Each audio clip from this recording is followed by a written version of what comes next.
kind of generally agreed upon. But the question is, how many Palestinian political prisoners is Israel willing to release in return?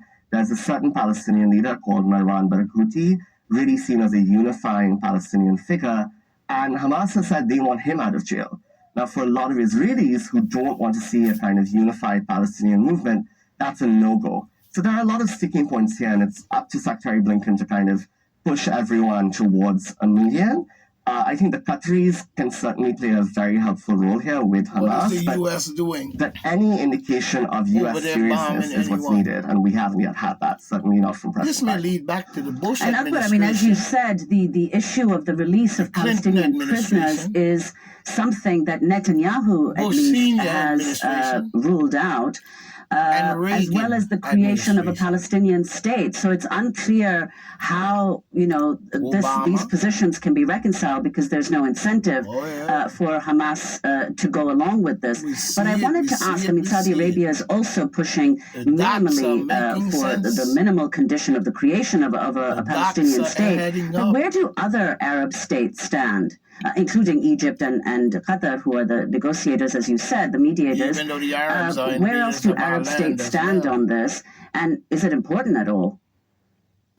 It's critical. I love how you phrase it, Nermeen, because the Saudis certainly want us to think they are pushing for the creation of a Palestinian state, but their language is sort of shifting, right? Sometimes they say creating a Palestinian state. Sometimes they say a pathway towards a Palestinian state or irreversible steps. So that goalpost is shifting all the time. And I think for the Saudis in particular, who have, especially under Crown Prince Mohammed bin Salman, really expressed disdain for the Palestinian cause in recent years and the sense that it's been a burden for the Arab world and a deep enthusiasm for relations with Israel. For the Saudis, I'd say kind of limited Palestinian concessions would be acceptable if they can get some kind of Palestinian window dressing of approval. And I've heard from my sources that there are quiet conversations going on between the Saudis and maybe some friendly Palestinians who might be willing to bless whatever the Saudis can get. In terms of other states, Qatar is one of the firmest in terms of wanting to see a resolution here. I think for a lot of states that maybe we're not taking the strongest position earlier, so think about the United Arab Emirates, Bahrain, Morocco, Arab countries that have made deals with Israel. I think after this war and after the spiraling tensions, right, the risk of a huge Middle East war, those countries are feeling more and more, we need a resolution to the Israeli-Palestinian conflict that is meaningful. For Egypt, I think that desire is there, particularly because of the strikes you mentioned by the Houthi movement in Yemen. Shipping is not going through the Suez Canal as much, and for Egypt, that's an economic lifeline, right? So they want the war over, so the Houthis stop attacking shipping. At the same time, it's really critical to remember, is Egypt helped Israel with its blockade of Gaza, right, for the last 16 years. Egypt has not, for years, wanted to see a strong, independent Palestinian presence. So I think they'll be weighing that quite cautiously, and they won't necessarily be such firm advocates for serious Palestinian statehood. And Akbar, you've written extensively. At the moment, we see Netanyahu being,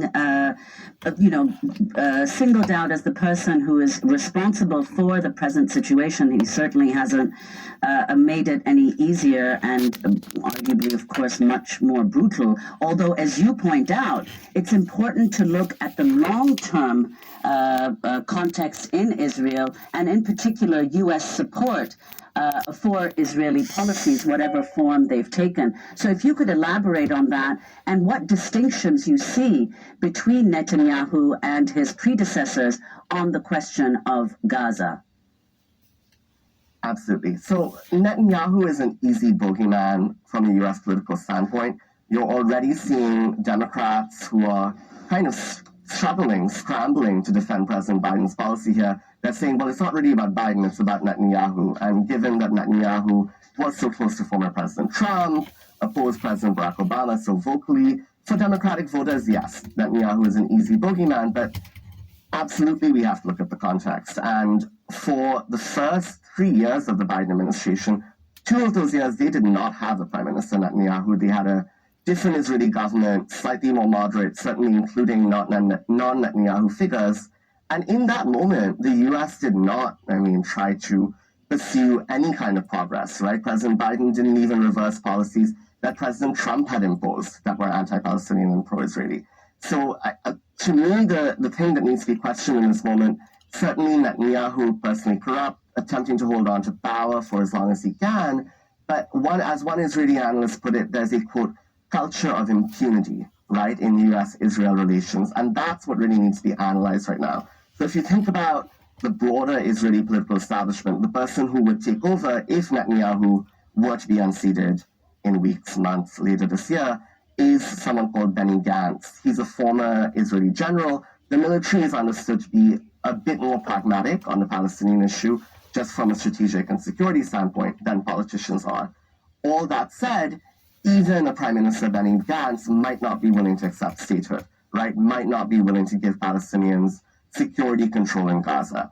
So the actual culture of the US and Israel, unfortunately over decades, has become one in which even these small steps towards progress are so difficult, it's like pulling teeth. And I just draw people back to the last few examples of effective US leverage over Israel. Interestingly, they've been under Republican presidents, George H.W. Bush, George W. Bush to some extent, but we haven't seen that in the last 10 or 15 years, and certainly not under Presidents Biden or really Obama. Akbar, I wanted to talk about the level of dissent in this country and in other countries that are supporting Israel right now. You just wrote a piece about over 800 government officials in the United States and Europe that have anonymously signed a statement that their own government support for Israel is in violation of their values. If you can talk more about that. The people of those countries supporting Israel should be looking at the grassroots in the United States, right up into the White House and the State Department. In fact, let me play a clip. We interviewed Josh Paul, a high-level State Department official, when he quit. You were the one who broke the story about Josh Paul. I just have to ask before we go, Josh Paul, we spoke to you soon after you resigned from the State Department in October. This was, of course, in the midst of Israel's bombardment of Gaza, which came after the October 7th surprise attack on Israel that killed 1,200. It was a surprise Can you talk attack. about the response of your colleagues at the State Department? Have others resigned in other parts of the government? Is what we must understand. So we have seen, certainly from the UN senior official Kate McIver resigned. We have not seen, to my knowledge, significant resignations within the US government, but I have heard and continue to hear from many of my former colleagues who are really trying to find what mechanisms they can use to slow this down, to change the policy. I fear that their efforts at this point continue to be in vain. I think we need to see a policy change from the top, but I know a lot of good people are continuing to make the argument. So that's Josh Paul, who quit the State Department, and he is not the only one. And I wanted to get a sense from you, how aware is President Biden of the enormous, as our guest yesterday said, Matt Just, incandescent kind of rage in the Democratic base, but also in high levels of the government. We just... Nermeen just read headlines in Harrisburg, the capital of Pennsylvania. Over 100 people led by Jewish Voice for Peace were arrested, demanding a ceasefire and much more. Talk about all these levels of dissent in the United States and outside, and what effect it's having. Is Biden fearful that his very reelection is in jeopardy? Absolutely, Amy. I'll start with the letter you mentioned because it's a fascinating statement. More than 800 officials in the US, in European institutions, in the Netherlands, France, Britain. I just heard from another European official yesterday who just signed the letter. So the numbers on that letter are just going to keep growing. It's not closed yet. I'd say the dissent it's striking because given the initial attack, there was such deep sympathy for Israel, which is a close U.S. partner. There was such a sense of, we want to do something to help. But I think it became so clear within 3 or 4 days to people that President Biden's approach to helping Israel was not going to be measured or strategic or involve planning, consultation, all of that. It was just full tilt, whatever they want, whatever the consequences. See? And I think that's where you see a lot of dissent come from. It comes from moral reasons, certainly for some folks within government, for people in the Democratic base, also from strategic considerations, right? Also from the sense of, is the U.S. tearing up goodwill and shoving away the good work that we have done over years and decades, particularly after former President Trump, to reestablish America's reputation in the world, right? Is that all moot now? And I think that's only grown since October because President Biden has not been willing to shift in any tangible way. In terms of his own awareness of that, what's so striking about this moment, too, is there is a huge national security establishment here in Washington, as I know you both know. So many layers, counterterror, State Department, Treasury. But this policy is being controlled in a group of, I would say, 20 to 30 close officials around the president, right? So what's really important to remember there's a real filtering of information. And it's indisputable, of course, President Biden is going to campaign rallies and events, and he's seeing the protesters. But to what extent is he aware that many of the actual foreign policy and national security experts within his government, who are nonpartisan, are opposed to this policy? I think that's a little questionable, right? Because advisors around him have their own priorities. A gentleman called Brett McGurk, the top White House Middle East official who I've reported on extensively, is really pushing that U.S.-Saudi-Israel deal, and President Biden has been going along with that. I think there's very heated debates in the president's close circle, but because especially the State Department has been so frozen out at this moment, and the way I've heard it from State Department officials is they've literally been told, we understand your concern. Why don't you try to work on another part of the world? You know, why don't you look at sort of the Pacific or Latin America? Just apply your skills there.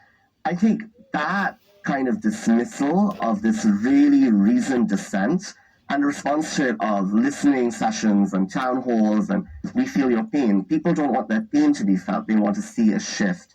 So I think you'll see even more pushback from within government, certainly from within the party base. I think one of the important things, and maybe this is how the message will get through to the president, is not necessarily from his White House national security team of Jake Sullivan, Brett McGurk, Tony Blinken, but maybe through his political contacts, right? You've seen multiple Democratic senators, Chris Van Hollen, importantly of Maryland, but many others, Chris Coons even of Delaware, who's personally close to the president, they've publicly started to say, okay, we need to see a shift from Israel.